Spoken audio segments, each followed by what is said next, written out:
begin? I'll get started. Chris, you can begin whenever you want. Excellent.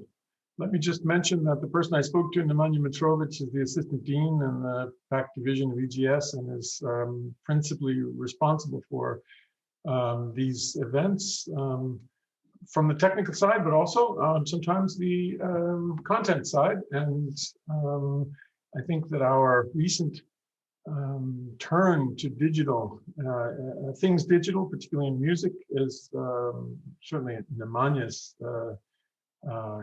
creation.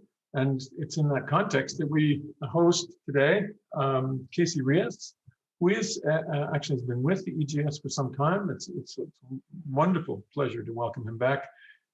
Casey and I have only had a couple conversations, I think, over the years, maybe a few, but they have stayed with me very strongly. And so I'm really, really delighted to have him with us again. I want to cite a few of his works. I don't usually make very long introductions, but Casey is not as well known, I think, in the area of critical theory as he should be, and digital arts and so forth. He is certainly very, very distinguished. But so let me mention a few of these things for those of you who are not so familiar with his work. He's a teacher. First of all, let me mention that he's been teaching in the Department of Design, Media Arts at the University of California since 2003. He's a professor there. And he also taught for a while at University of Cincinnati, or actually studied at the University of Cincinnati, where he played in a band with Scott Devendorf and Matt Berninger, who became members of the National in 2017. And became quite distinguished. And Casey was commissioned to create 4 music videos for them, which I want to mention for the band's album Sleep Well Beast. And these are the System Only Dreams in Total Darkness, Guilty Party, Karen at the Liquor Store, and Day I Die. These are extraordinary videos that are really worth attention. In 2001, Casey launched, along with Ben Fry, a data visualization platform, I guess I would call it, processing, which is an open source processing language and an environment for the visual arts. And he co-authored subsequently Processing, a Programming Handbook for Visual Designers and Artists. That came out with MIT and was reprinted in 2014. He's had a number of private and public collections, and I think that I'm always nervous over doing it with listing things. So I'm going to, at this point, simply ask you to take a look at his faculty bio on the European Graduate School website. You'll see a full list there of his creations and work. And as you'll see why I'm so impressed with it, really.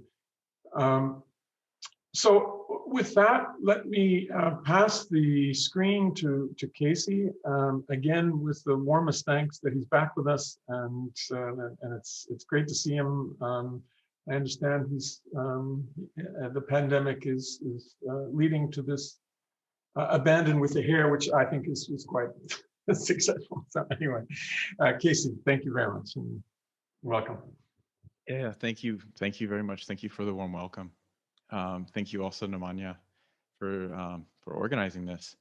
So the first time that I visited and taught at the EGS was in 2015.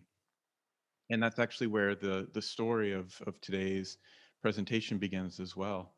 I'm going to go ahead and share my screen and we'll get into it.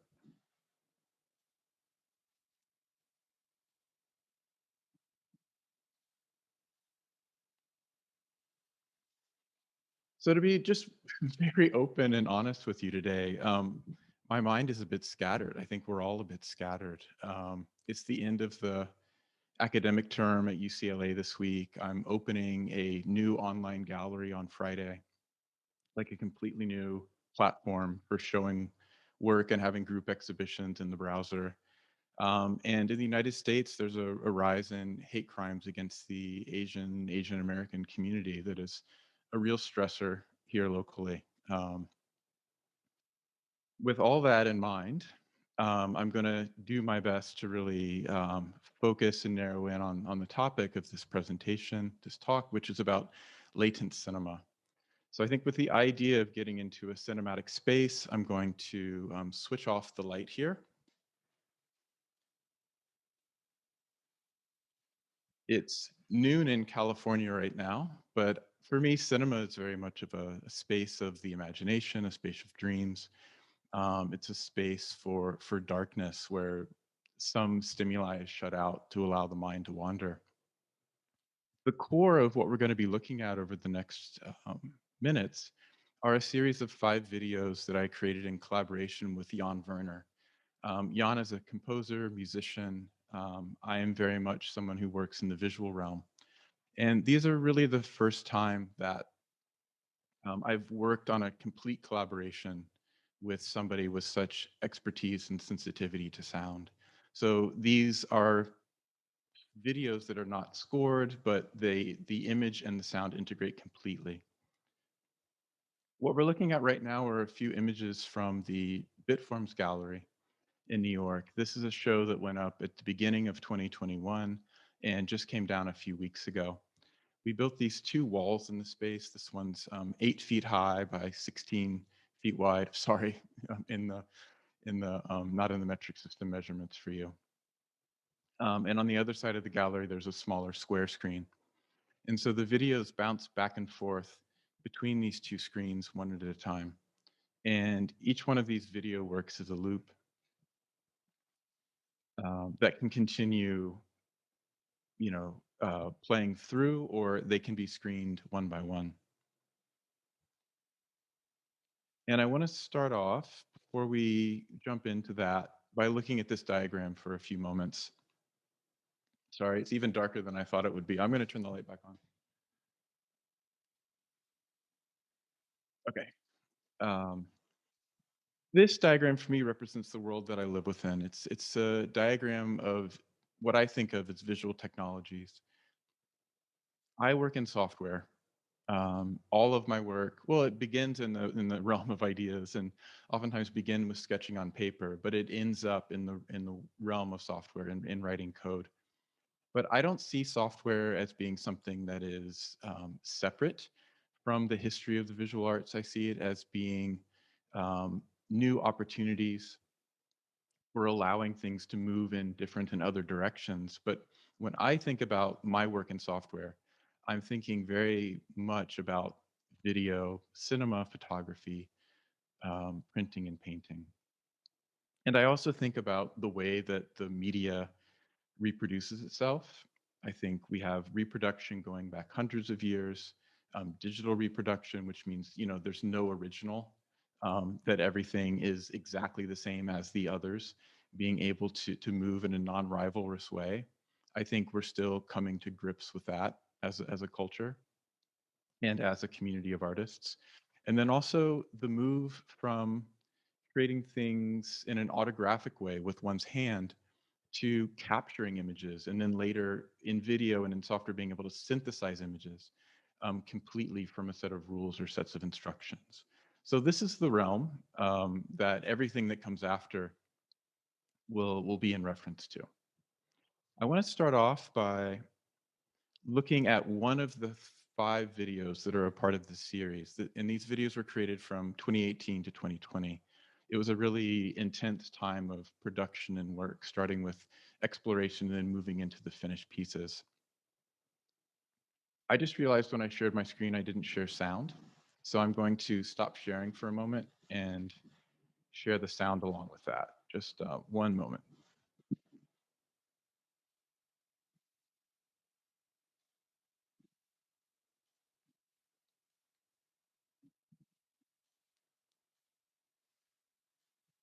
All right, so this is the 5th and final video in the series.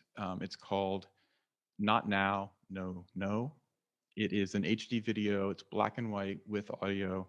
It runs at 60 frames per second, and it's 4 minutes and 7 seconds. So we'll be watching the video in its entirety, and then we'll move on from there. So I would recommend just relaxing. If you can, turn off the lights. If you do have headphones, getting hooked up with that so you can experience this. Zoom is notorious for dropping frames, and so it's not at all an ideal experience. It's actually a bad experience for viewing the work. But I think the main um, the majority of what is embedded in the work will hopefully come through. So here we go.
So that's the end of the first or the fifth video in the series, which could continue to loop each time.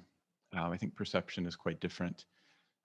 So all of the videos in the series were made with GANs, generative adversarial networks, and we'll get into in a minute sort of how I started working with those and why.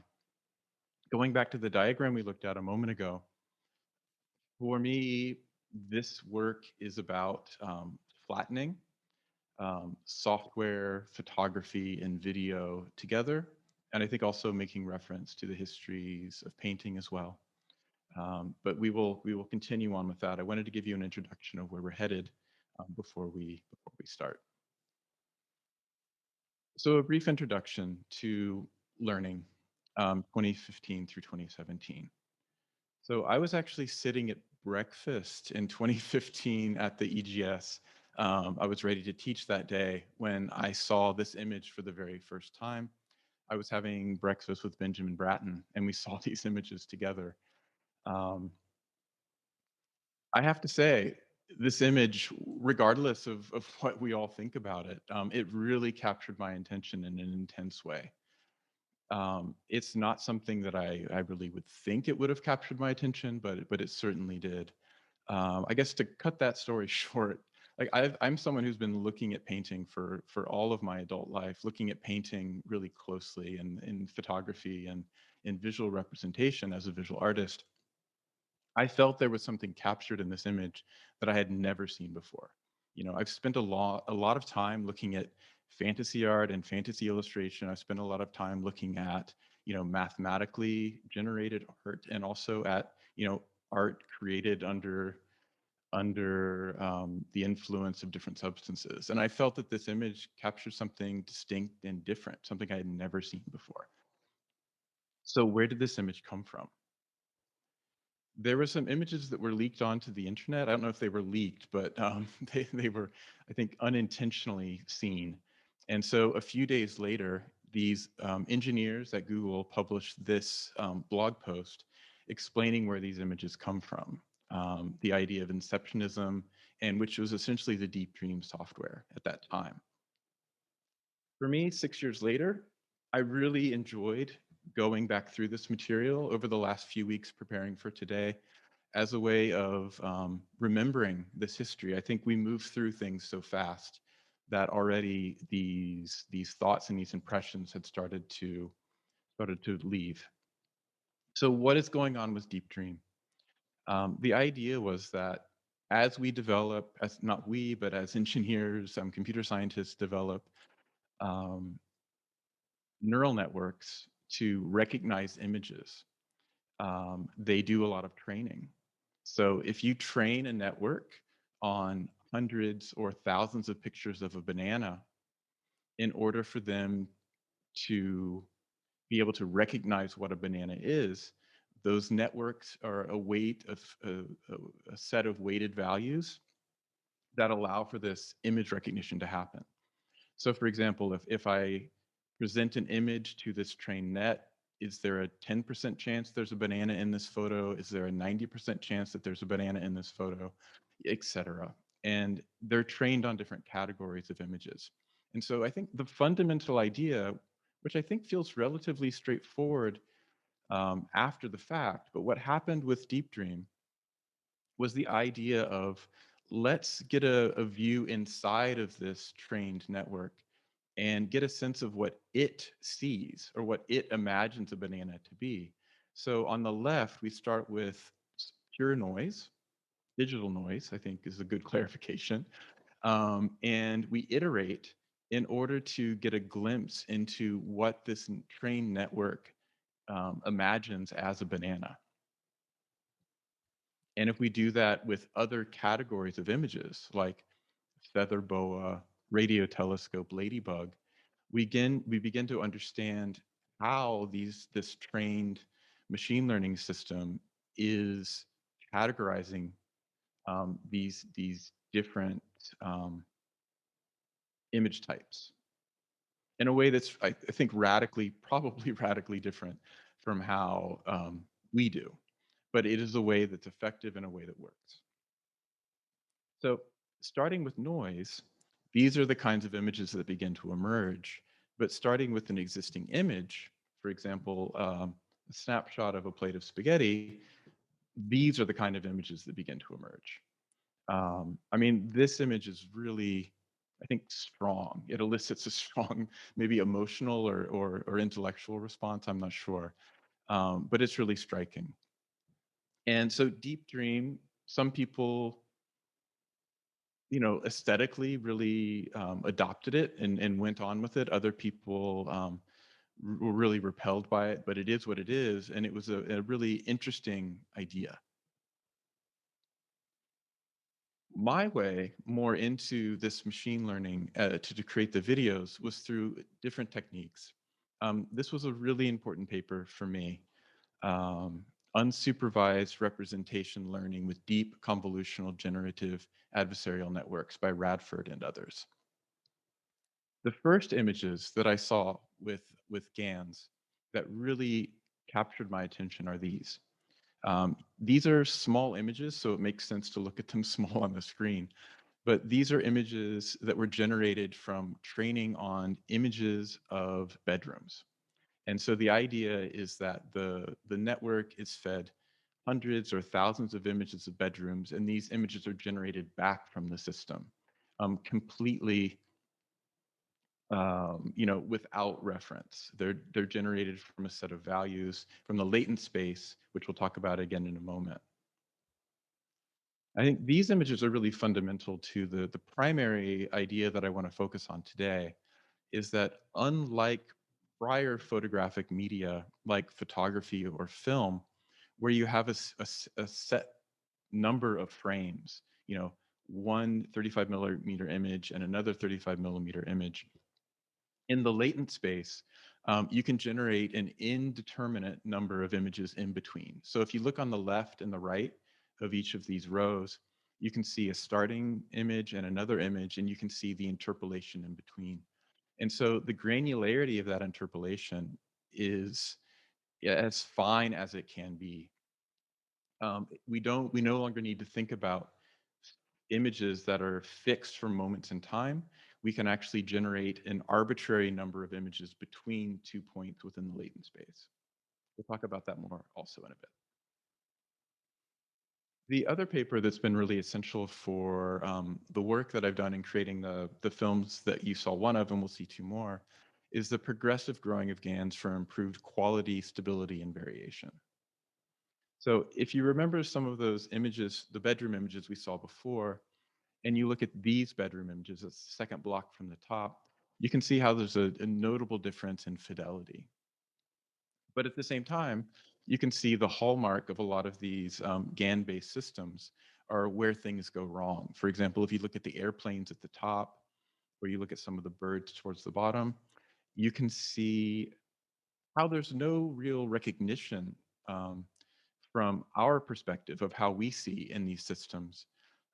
You can see these impossible forms, impossible shapes based on how we perceive the world, which I think is an important distinction, reflected in these different GAN-based systems. I think this diagram goes a long way towards showing this quick evolution, not necessarily towards something better, in my opinion, but the changes in GANs over a few years. So on the left, you see DC GAN, which is that first paper we were looking at, and the kind of fidelity at which faces can be generated by training on a data set of thousands upon thousands of celebrity photos. And then 2 years later, with the progressive growing of GANs on the right, you can see the resolution is enhanced and also the recognition of, I guess, fidelity of the recreation of faces. But you can also see all the errors and the bugs in the generated faces as well, particularly kind of on the backgrounds and the edges around there. So for all the films that I produced, the first two were made with the DC GAN algorithm on the left, and the last three were made with the progressive GANs on the right, but disturbing them and distorting them in a way through the training set that I used. Another machine learning system at the time that really grabbed my attention and led to the years of work that I did within this was the Pix to Pix by Isola and others. And this was a demo for the Pix to Pix system written by Christopher Hesse. And what you see in this tightly crafted edges to cats is that you can see the input in the box on the left, and then Pix2Pix processes that into the near photographic image on the right. And so this is sort of an expected use of the system. I made these a few days ago for you. You can see this like really crude cartoon of the cat that I drew on the left, and then you can see on the result on the right. And what I find really interesting about this is not at all these two images, but the relationship between the two, but even more importantly, the collapsing of the space between drawing and photography, which is something I had never seen before in the same way. And then here, for example, is a really crude cartoon that I drew for you, and what we see as the output there as well. So, of course, this system was made and trained on outlines of cats and images of cats and comparing the two so that when we have an outlined image, we translate into the photographic image. But of course, it doesn't know anything about cats in the way that we imagine that we know things about cats. So for example, if I draw this like Dungeons and Dragons type monster here, you can see how it translates into the result on the right. If I draw a really crude cartoon of a flower pot and a flower, you can see how that again is translated into cats. And I think even the most absurd example here, if I draw a really crude cartoon of a table, you can see the system trying to, with its training, convert that into a cat-like form. So the decoupling of I would say maybe to start that over, the lack of a filter is what I find so interesting about this system. The cognition that we have, that we are always seeing the world through these different constraints and filters, is completely gone and allows unexpected things to emerge. So what I was even more interested in than the work done by these different research teams was the initial work created by artists working with these tools. So I was very influenced at the time by Mario Klingemann's work, Quasimondo's work. So these are some images that were posted in June 2016 onto his blog at Flickr, which use the same kinds of GAN techniques that we've been looking at, but use a different kind of training set. I think that's the agency that we have with machine learning, is the data that we train on and then how we train those two things together. And then also a few years later, Memo Acton's Learning to See Gloomy Sunday. This is a video that Memo had just kind of, I think, made really informally, had sitting on his hard drive for quite a while, and then eventually started to share with people. And I think other people were able to recognize, and then Memo was later able to recognize what is, I think this is a really significant piece of work in thinking about machine perception and machine vision. We'll look at a little bit of this.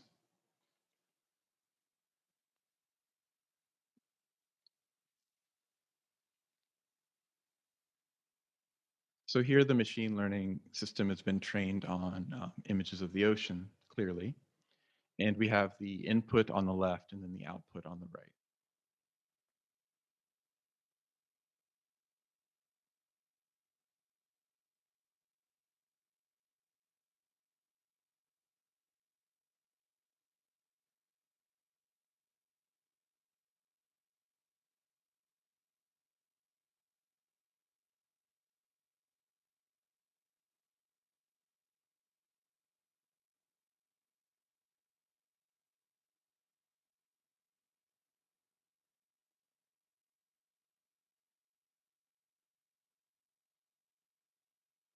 So here, it's been switched over to the category, I don't know if it's category of flames or category of fire, but now these like same very casual video images of maybe things lying around on the desk or in the bag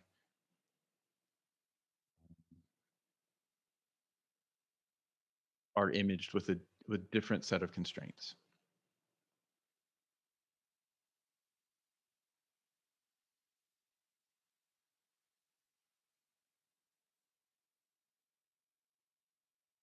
And then lastly, we'll switch once again to a different category of training. So I'm going to move forward. So this brings us to my origin with working with machine learning and GANs. It starts with this series of work, which are still ongoing, related to thinking about and looking at the natural world. So this work begins without machine learning. It begins with a set of studies that I produced in 2018. What we're looking at right now are images of Stan Brackage's film Mothlight. Stan Brackage was a very influential and I think extraordinary American filmmaker, experimental filmmaker. And Mothlight was a film that he made entirely by collage method of taking material from the natural world. In this case, you can see leaves, you can see moth wings, and sandwiching those between clear images of film, and then using an optical printer to produce the final film from there. This is a 16 mm film. And so the idea is to get away from the constraints of needing a camera, of working with representational like images through a lens, and working directly with the material in this direct way. So let's look a little bit at another film that Brackage made with the same technique, but made much later in 1981, called The Garden of Earthly Delights.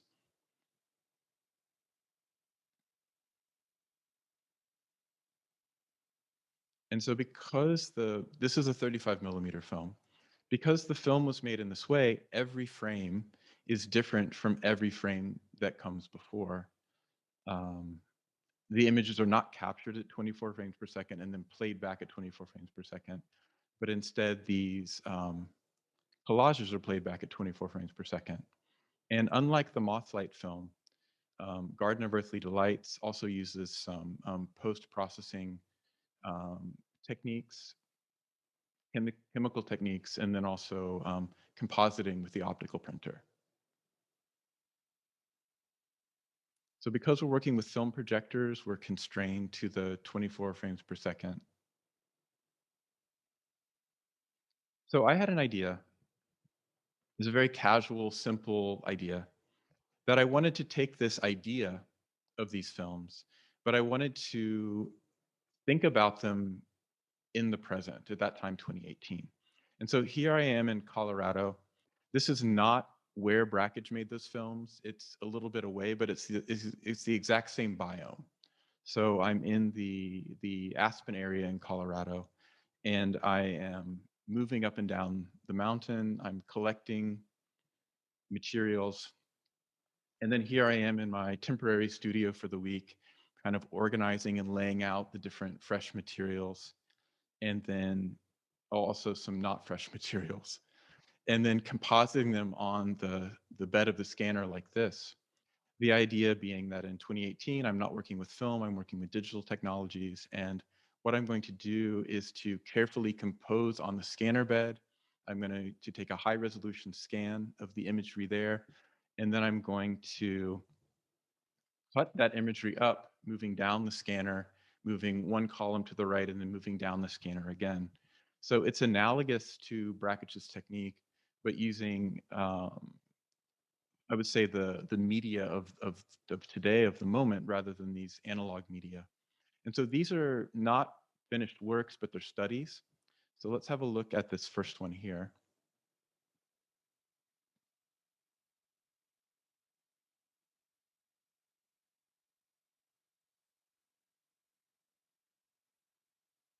And because I'm not constrained by the projector, I'm also able to modify the frame rate. And so after a lot of trial and error, I pushed these down to 12 frames per second.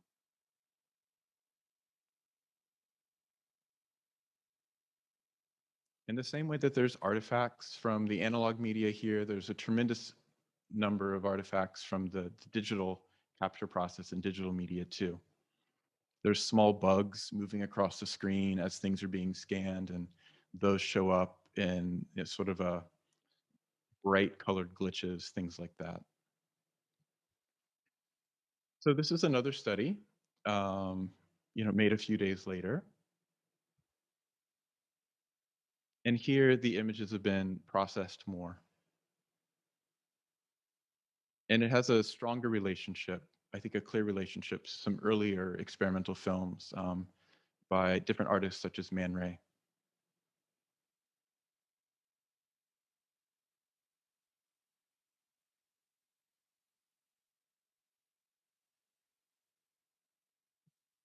So that's a sense of that.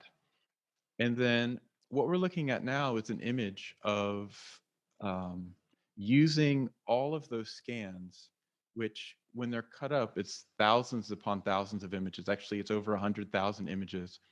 And using those over 100,000 images from those scans as a training data set for my beginning to explore GANs, generative adversarial networks. And so these images are not from the scans, but they're generated directly from the trained model. So these are completely synthetic images.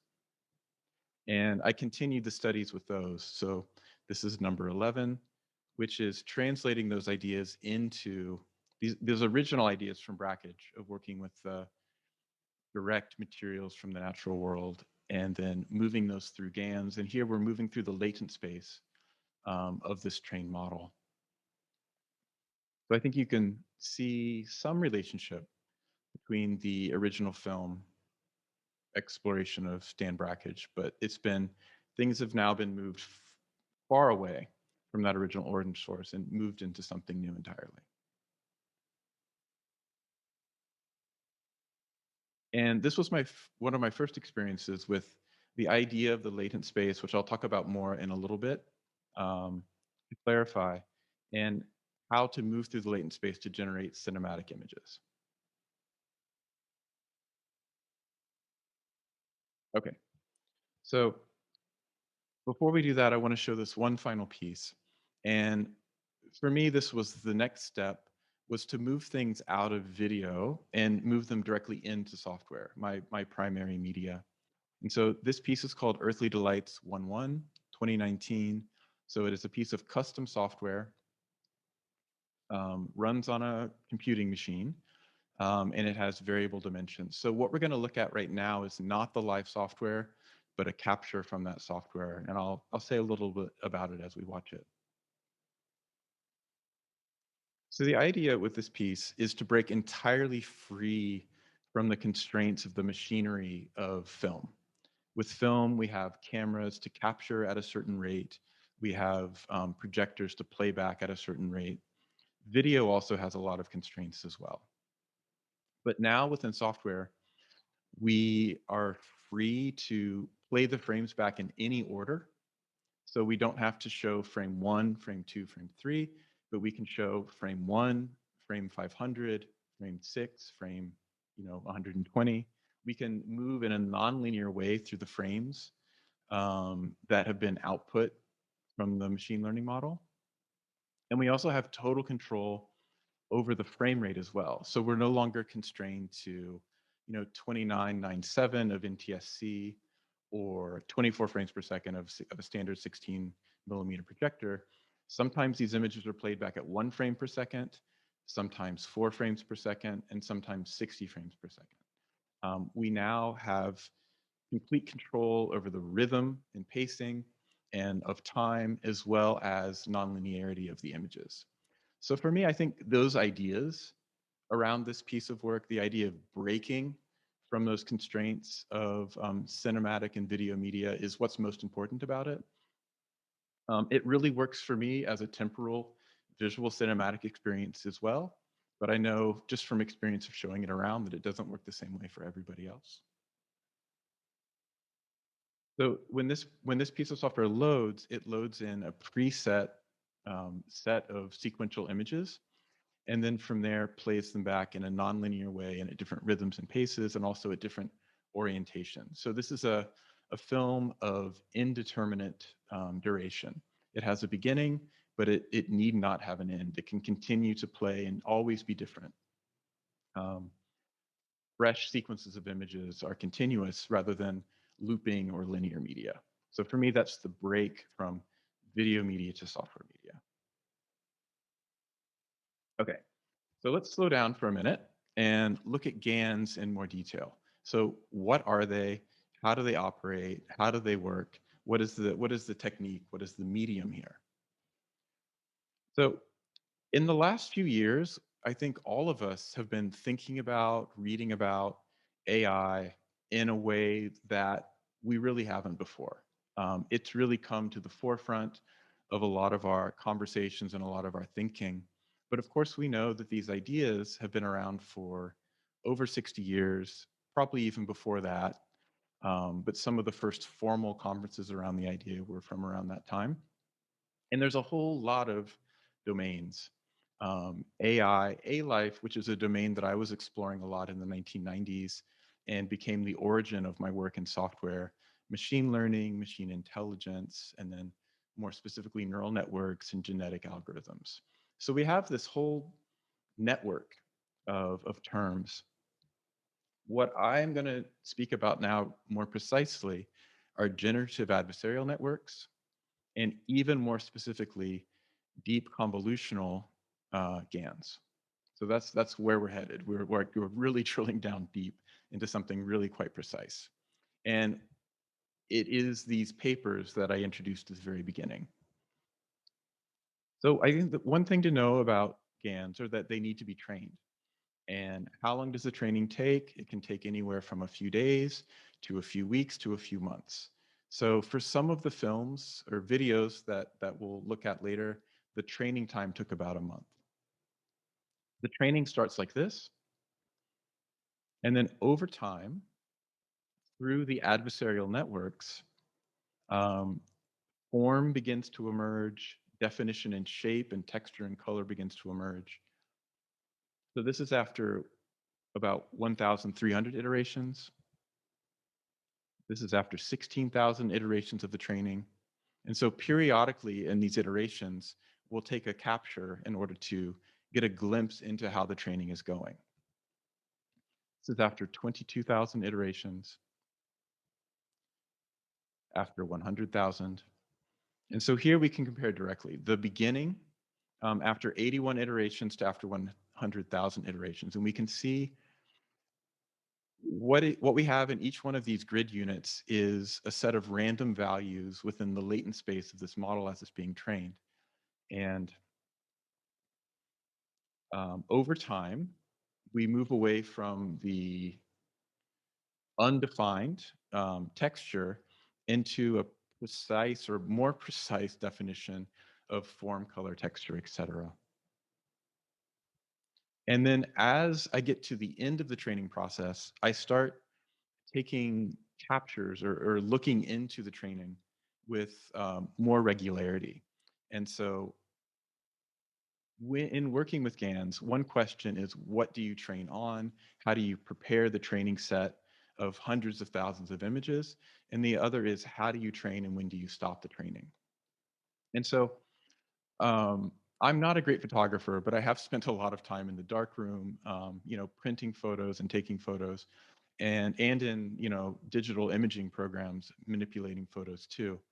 And what I see towards the end of the process is more analogous to how we make those refinements in the darkroom through dodging and burning, for example. So if you look at each of these different iterations, you can see changes in the granularity, you can see the color shift and the color tone um, change from iteration to iteration. And so when we get down to the craft of this, the craft of being an artist working with GANs, I think part of that comes down to where you end the training, which version of the model is used to then generate the images from. And that's a very subjective and very intuitive thing, much as it is in photography. This is a time-lapse insight into the training.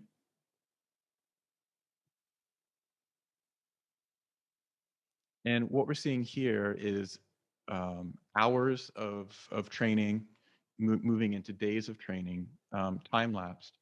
And you can see, again, we start without much definition.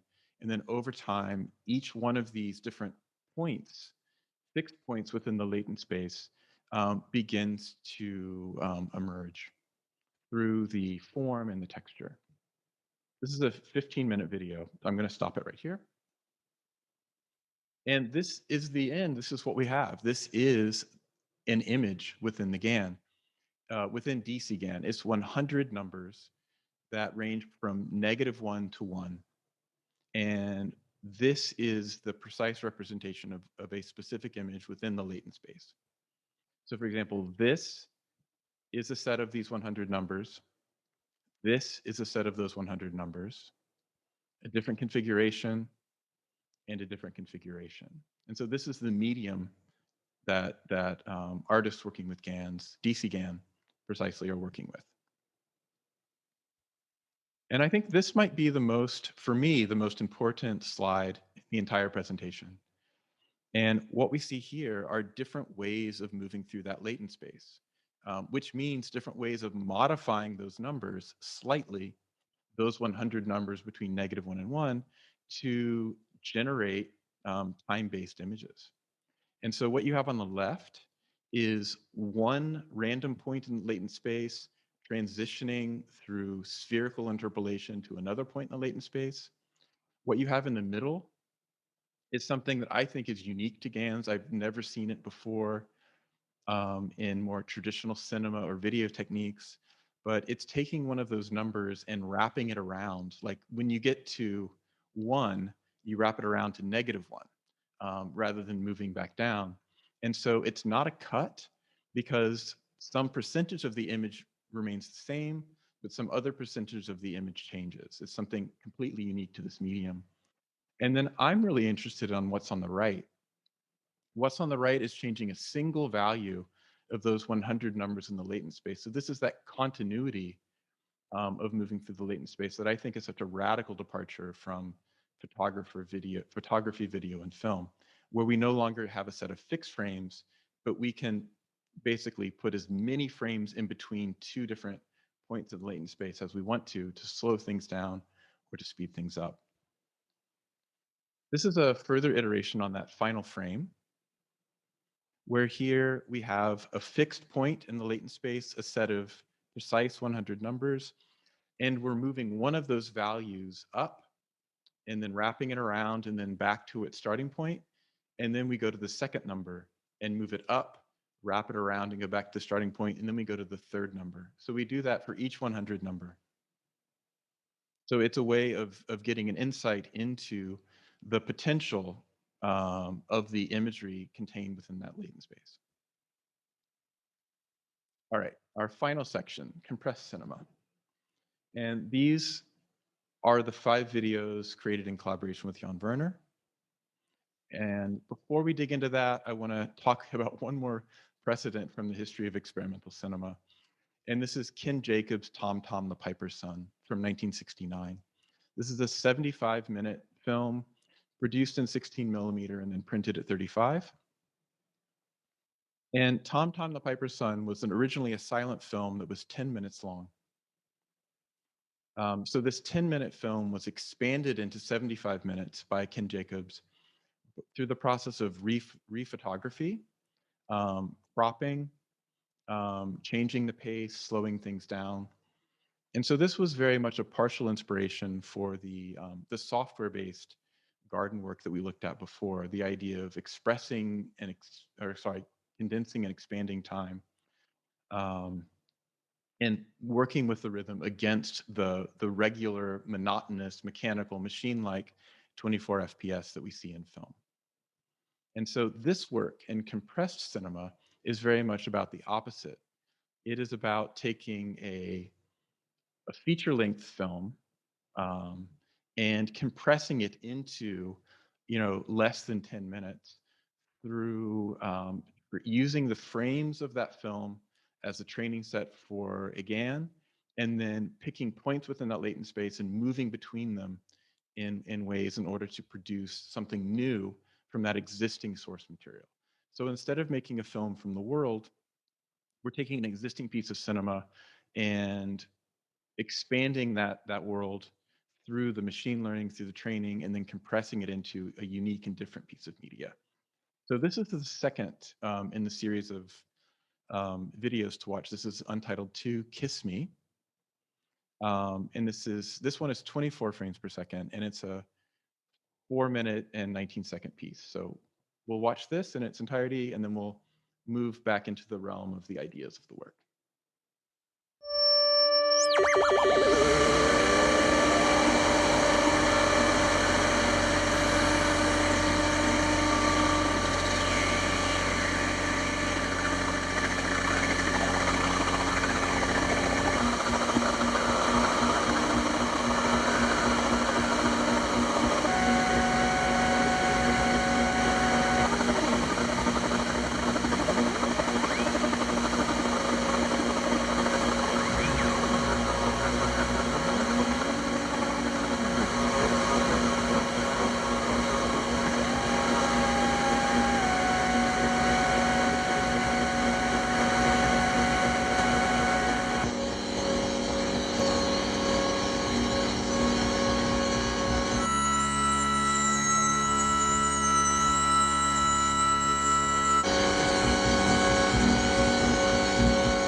Then the loop happens from there.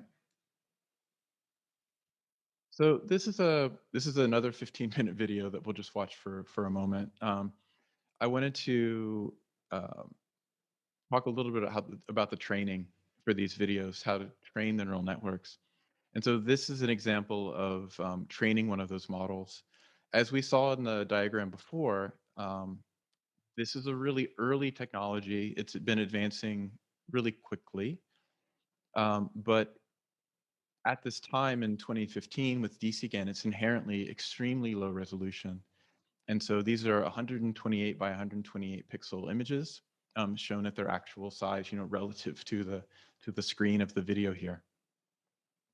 And so the training set needs to be heterogeneous. So instead of just training on the full frame, there's a process of scaling and cropping that happens in order to have the training set have more different information. And that's really required for the model to not collapse on itself. It needs to have hundreds of thousands of images that are unique to each other, rather than like a typical film where one image is very similar to the one before. So this technique was developed for doing the training.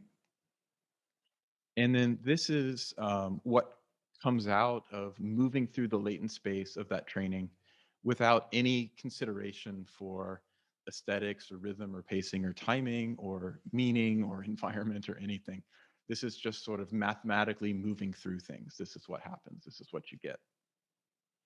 So we have this inherently low resolution system, but at the same time, we have the ability in the latent space to move very precisely through it when we take the time to do that. And so the way the work proceeded is that myself and my technical assistant in the work, Heyman Cho, who was completely essential for this work for the 2 years that we were working on it, we would generate thousands upon thousands of raw, unedited images from the latent space. And this is a sampling of those like unedited images from the latent space. And then from there, I would cut those thousands down into a few hundred, down to about 100, and then we would move into only a few. So these are some that came out of that training. This is very much preparatory work.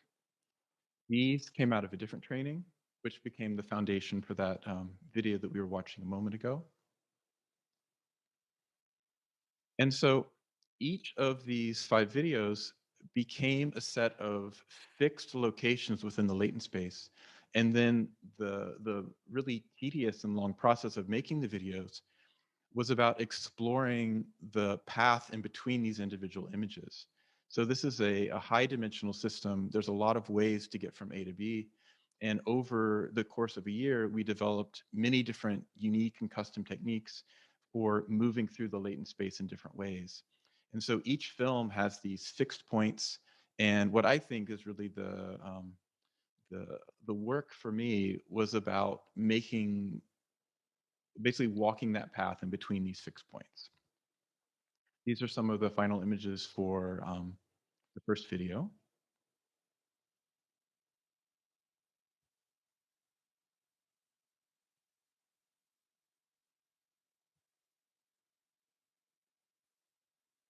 And so the latent space, this is an example of one of the framed images. The latent space is really incredibly large. And there's lots of space within there that I just don't want to go. I don't want to look at those images or see those images. They're just kind of noise. And so this process is a really long process of refining and curating images in order to be more precise. So what we see here is these fixed points. You can see some themes transitioning from one to another and then coming back. This is the fixed frames from the third video and some individual images from there.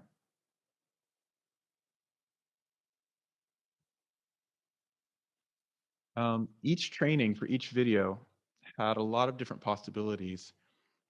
Sometimes the things coming back were extremely representational. Sometimes they were, at the edge of complete abstraction. And then I think the space that I found to be the most fascinating was a hybrid, somewhere in between, something that really fires the mind to try and force sense and out of these images where none really exists. I think this is really largely a pure experiential project, shutting down the conscious mind and experiencing the image and audio combinations together. So these are the fixed points from the 5th video, which is the first one that we watched. about an hour ago. I'm going to wrap up soon. These are some of those images enlarged.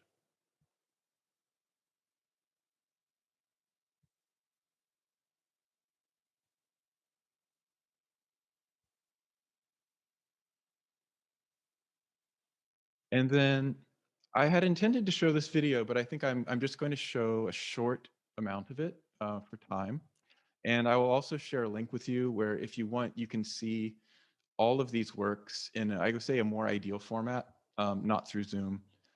They're online and they can be viewed as you desire. But I do want to show a little bit of this one. You may have caught in the first video that we watched and the second complete video that we watched with sound that there are techniques such as cutting that are traditional in editing film video. Two of the videos, sorry, 3 and 4, this one is being 4, don't use any cuts. So they're completely an uninterrupted walk through the latent space. And so I want to give you a sense of how that operates in this one, but I'm going to cut it short. Here we go.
So cut that there. Each of the 5 videos were each trained from a different source material. Each one has its own quality to the images generated through the latent space. And so each is really edited in a different way, focusing on different qualities. And also the audio for each then is different as well. So there are these 5 distinct explorations into these different areas. What I want to close with is this is a bit of a tangent, but this is a space where you can explore the work in more detail. Because of our current global moment, this exhibition went up in New York, but at the same time we also released an online version as well. And it is at a new exhibition space called New Art City. And when you visit this URL, you can visit the show. I can bring the URL up again in a moment, but what I wanted to show you was just a quick walkthrough of the exhibition. So we're dropped down into the location of the gallery, the Bitforms Gallery, on the Lower East Side on Allen Street in New York. And we have sort of the context of the location of the gallery there. And then we kind of enter in. We see the work as it was presented in the gallery. And then we move outside of the gallery space into what I think of as really a more ideal way to view the works. We have these 5 pavilions in this imagined space outside of the gallery where each of the videos can be seen on its own.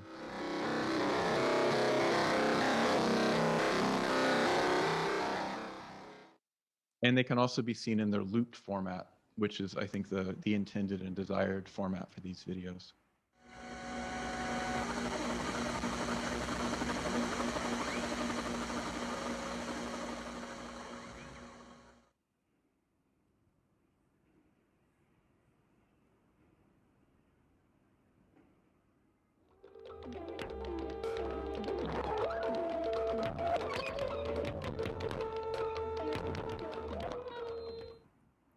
So video 3 is by far the most in representation and feeling more like traditional video.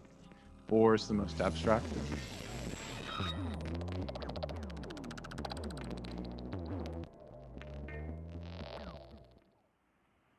And I think 5, the one that we started with, is in many ways the most conventional in its construction and oscillates a lot, moves back and forth between both styles of representation.